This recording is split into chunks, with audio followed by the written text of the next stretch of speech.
भारत के हाथों पाकिस्तानी टीम को कॉम्प्रिहेंसिव शिकस्त।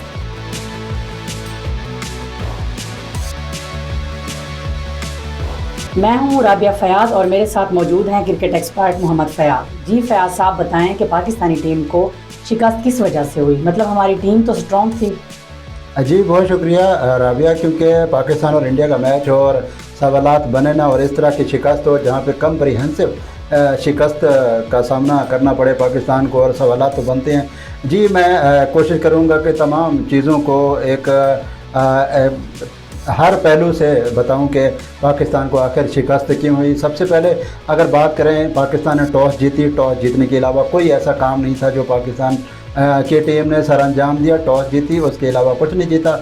अगर हम सलामी बल्लेबाजों की बात करें, जहाँ पे सैम अयूब की बात करें, उनकी वही मिस्टेक दोहराई हल्की सी। अगर हार्दिक पांड्या की तरफ से बात की जाए तो हल्की सी उन्होंने चेंज अप ज़रूर किए थे और वो सीधा फील्डर के हाथ में थमाते हुए चलते बने और पहले ही गेंद पे आउट हुए।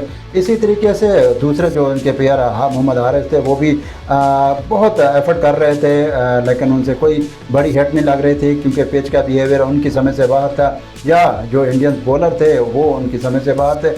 तो अगर टोटल सूरत हाल देखी जाए, जहाँ एशिया कप के इस अहम मैच की बात की जाए, तो यहाँ पे पाकिस्तान की शिकस्त और इस तरह से शिकस्त के ऊपर काफ़ी ज़्यादा सवालात उठ रहे हैं, क्योंकि जब आप रिजवान और बाबर को भी बाहर कर रहे हैं, स्ट्राइक रेट के इश्यूज़ को भी आप रिजॉल्व कर रहे हैं, हार्ड हिटर बैटर्स को भी इन कर रहे हैं, उसके बाद भी आपकी जो बल्लेबाजी है वो मोहतात जो बल्लेबाजी देखने को मिली है, जिसमें आप साहिबजादा फरहान की अगर बात कर लें तो उन्होंने भी 42 रन जोड़े हैं 44 गेंदों पे। तो ये इंतहाई कह लें कि जो बर्डन बनी है अपकमिंग बैटर्स के लिए और पाकिस्तान के बैटिंग लाइन के लिए, इतना ज़्यादा प्रेशर डेवलप करते रहे हैं वो पाकिस्तानी बैटर्स के ऊपर, जिसकी वजह से पाकिस्तान जो टीम थी वो 127 के अराउंड अबाउट ढेर हो गई। और उसके बाद भारत की बात की जाए तो वो उन्होंने क्या कमाल की बॉलिंग की बात की जाए, उनका जो पेस अटैक था और उन्होंने पेस अटैक में पाकिस्तान की जो विकेटें निकाली और स्ट्राइक जो उन्होंने मेंटेन रखी। और उसके बाद जब मिडिल ऑर्डर के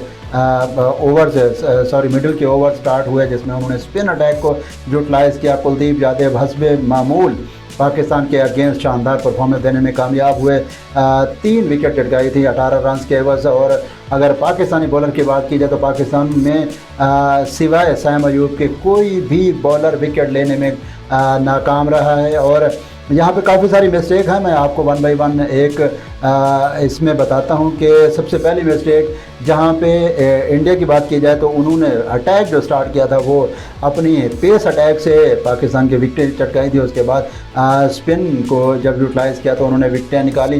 पाकिस्तान में ज़रा मुख्तलिफ सूरत हाल नज़र आई। शाहीन आफरीदी के अलावा किसी भी फास्ट बॉलर ने एक भी ओवर डिलीवर नहीं किया।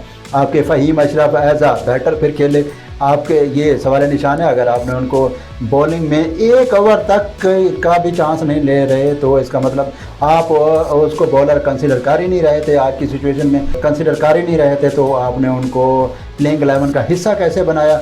और उसके साथ साथ अगर बात की जाए मोहम्मद हारिस की तो उनको भी बाहर हारिस रऊफ की तो उसको भी आपने बाहर रखा।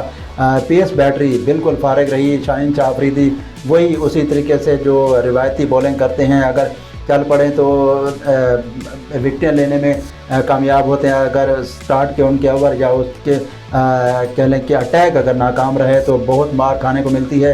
तो इसी तरीके से आज भी उनके साथ यही हुआ। 3 ओवर कराए, तकरीबन 10 के अराउंड अबाउट एवरेज के साथ रन कंसीड किए। तो इस टोटल मैच की हार के जो 3-4 वजूहत बनी हैं वो यही हैं। पाकिस्तान के जो इस्लामी बल्लेबाज थे वो लड़खड़ाते हुए नज़र आए और उसके बाद मिडिल ऑर्डर कांपता हुआ नज़र आया। बोझ बना टेल एंडर के लिए। शाहीन आफरीदी ने एंड में आके थोड़ा मार धाड़ ज़रूर की थी, लेकिन वो इस टोटल को उस लेवल तक नहीं पहुंचा सके कि इसको डिफेंडेबल किया जाता। अगर इंडिया की बात की जाए तो इंडिया में देखिए आपने इस्लामी बल्लेबाज क्या कमाल की बल्लेबाजी देखने को मिली है। और उनमें जो अभिषेक शर्मा 13 गेंदों पे 31 रन जोड़े हैं और क्या कमाल की उनकी शॉट्स सिलेक्शन थी। और साथ में जो प्रेशर डेवलप किया है हमारी पेस बैटरी ला के शाहीन आफरीदी और उसके साथ स्पिनर्स के जो मार निकाली, हमारे सारे तकरीबन बॉलर नाकाम रहे।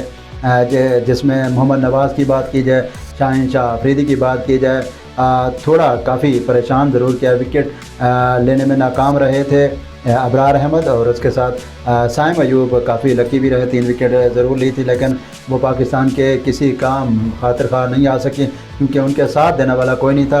तो ये टोटल सूरत हाल बनी जिसकी वजह से पाकिस्तान को आज इंडिया के अगेंस्ट शिकस्त का सामना करना पड़ा है, और ये शिकस्त उनको आगे वाले मैचों में भी इफ़ेक्ट कर सकती है। अगर कोई भी जो छोटी टीम जिनको कहा जा रहा है वो उन्होंने थोड़ा सा भी अपसेट किया या सरप्राइज़ दिया तो पाकिस्तान के लिए बहुत मुश्किल हो जाएगा आगे के राउंड के लिए। अदरवाइज़ पाकिस्तान की जो नेट रन रेट है वो काफ़ी बेहतर ज़रूर है।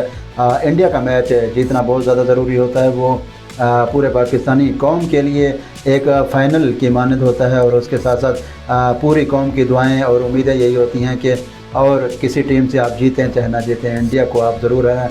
और आज ज़रूर पूरी कौम इस पे बहुत ज़्यादा परेशान, अफसरदा भी है, परेशान भी है, और जो एक एक्सपेक्टेशंस इन खिलाड़ियों से की जा रही थी उनमें 100% जो पानी फेरा है वो आज की बल्लेबाजी ने फेरा है, और साथ में फिर बॉलिंग ने की है। मोहम्मद फयाद, आपने बिल्कुल आज के मैच को ब्रीफली एक्सप्लेन किया है। अच्छा, भारतीय प्लेयर्स ने आज हैंडशेक नहीं किया, तो क्या इस पे आईसीसी एक्शन ले सकती है?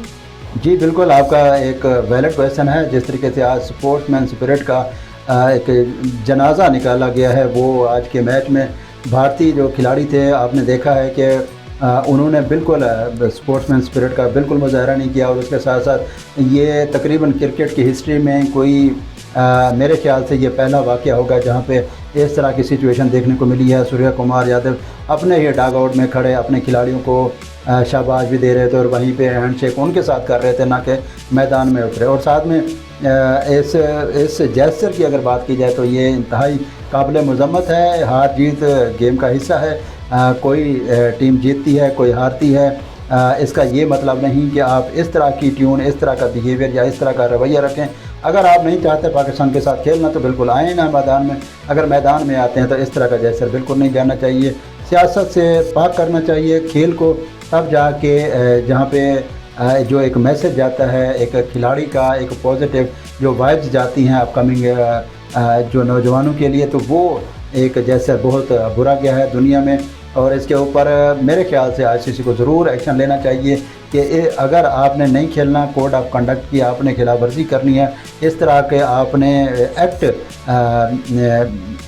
इन कैमरा और लाइव अगर आपने करने हैं तो ये नाकाबिले बर्दाश्त होने चाहिए।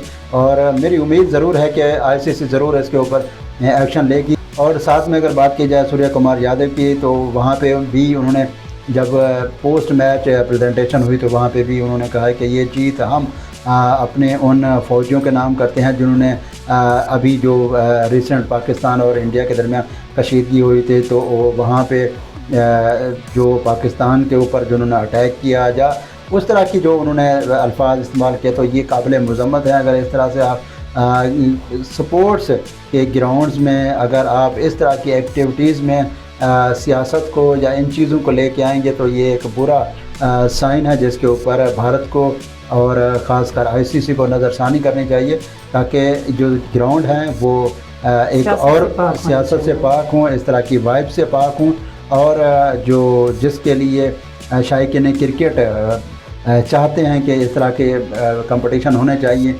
अब इस चीज़ के बारे में आईसीसी क्या पूरी दुनिया मानती है कि पाकिस्तानी बहुत सारे ऐसे पाकिस्तानी हैं लाखों की तादाद में जो सचिन तेंदुलकर के फ़ैन्स हैं, विराट कोहली के फ़ैन्स हैं। इसी तरीके से भारत में भी शाहीन शाह अफरीदी के फ़ैन्स हैं, बाबर के फ़ैन्स हैं। तो ये फ़ैन फॉलोइंग तो अक्रॉस द बॉर्डर भी चल रही है। तो आप इन बॉर्डर्स को क्यों इस तरीके से आप यूज़ कर रहे हैं कि जो फ़ैन्स के दिल दुखें, क्रिकेट लवर्स के दिल दुखें, और इस तरह की जो पॉजिटिव एक्टिविटीज़ है वो इफ़ेक्ट हो। जी मोहम्मद फयाज़, बिल्कुल मैं आपकी बात से एग्री करती हूँ कि आईसीसी को इस पे ज़रूर एक्शन लेना चाहिए। अच्छा, मुझे ये बताएं कि पाकिस्तानी टीम को नेक्स्ट क्या लाएअमल अपनाना चाहिए? जी बिल्कुल, ये बहुत ज़्यादा इम्पोर्टेंट क्वेश्चन है, क्योंकि पाकिस्तान जैसे पूल में एग्जिस्ट करता है तो वहाँ पे इंडिया और पाकिस्तान के अलावा बाकी जो 2 टीमें हैं वो काफ़ी वीक हैं। ओमान है, यूएई है, वो इतना ज़्यादा स्ट्रॉन्ग टीम्स नहीं है। पाकिस्तान ऑलरेडी एक मैच अपना इस पूल में जीत चुका है, एक अभी इंडिया से हारा है। अगला मैच उसके लिए इम्पोर्टेंट है, अगर जीत लेता है तो बआसानी वो पाकिस्तान आगे के जो राउंड है खासकर सेमीफाइनल, तो उसके लिए क्वालिफाई कर जाएगा, टॉप 2 जो टीम्स निकलेंगी तो उसमें एग्जिस्ट कर पाएगा। और दूसरा ये कि पाकिस्तान के लिए ये जो शिकस्त है इसके ऊपर बहुत सारी चीज़ों के ऊपर नज़रसानी करनी चाहिए। अगर तो आप फ़हीम अशरफ को नहीं खिलाते एज़ अ बॉलर तो फिर आप उसको बाहर ही रखें तो ज़्यादा बेहतर है। आप एज़ अ बैटर अच्छे बैटर को यूटिलाइज़ करें। आज आप जिस अप्रोच के साथ गए हैं तकरीबन 9 तक आपकी बैटिंग लाइन थी और उसके साथ साथ बॉलिंग लाइन में आपके पास सिवाय कचरा के और कुछ नहीं था।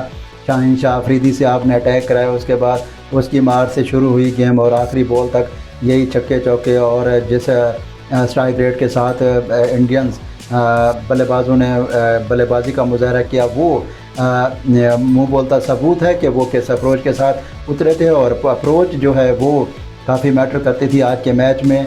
जिसने आज अपने नर्व्स पे अच्छा कंट्रोल किया आज उसने जीता और बिल्कुल ऐसा ही हुआ। आपने देखा है कि जो शॉट सिलेक्शन थी पाकिस्तानी बैटर्स की वो इंतहाई पुअर थी।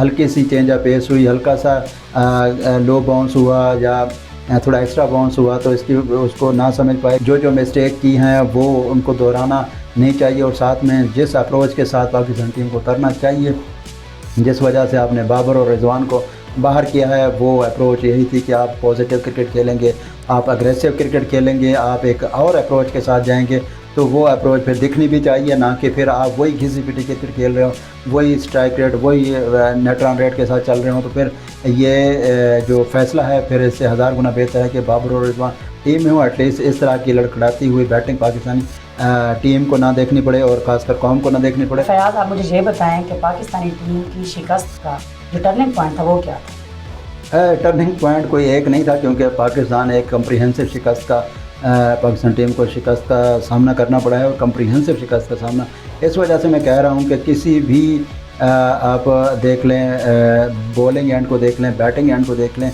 या बॉडी लैंग्वेज को देख लें या ओवरऑल पूरा एक मैच को देख लें तो कहीं पे लगा नहीं कि पाकिस्तान इस टीम में ख़ासकर इस मैच में वापसी कर सकता है। क्योंकि प्रोडक्टर ऑलरेडी पहली बॉल से पहले ही प्रेडिक्ट कर चुके थे कि 72% जो चांसेस हैं वो हमने प्री मैच एनालिसिस में भी बताया और 28% जो हैं वो पाकिस्तान टीम के जीतने के चांसेस हैं। लेकिन जब 6 रन्स के ऊपर आपके दोनों सलामी बल्लेबाज चलते बने तो फिर तो तकरीबन 1 साइडेड मैच हो जाता है। जी तो नाजरीन, आप बताइए कि अगले मैचेस में पाकिस्तानी टीम को क्या लाएअमल अपनाना चाहिए। मुझे दीजिए इजाज़त, अल्लाह ने के बाद।